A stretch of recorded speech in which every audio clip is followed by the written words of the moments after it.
So this right here is your typical XLR cable, and it's important to wrap these correctly so that you both preserve the life of the cable and there are no unwanted loops when you unravel it when connecting equipment.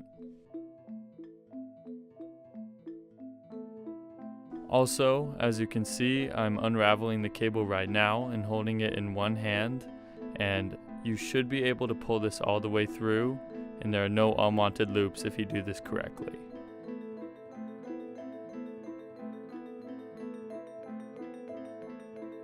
So I'm going to begin by holding the end of the cable with my left hand because I'm right hand dominated. And I'm going to begin by twisting out and pulling towards me for the first loop.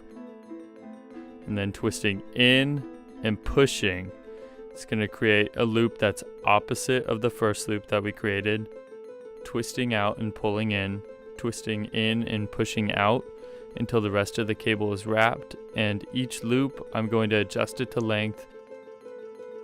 To highlight what is happening with my thumb and index finger, I am twisting out and pulling in, and it's creating a natural kink in the cable, and then I'm pushing that into my left hand and catching it. And then I'm going to twist in and push out, and it'll create another kink in the cable, and I'm catching that again with my other hand. And as a last step, you're going to want to take the Velcro strap to connect either end of the cable at the top of the cable.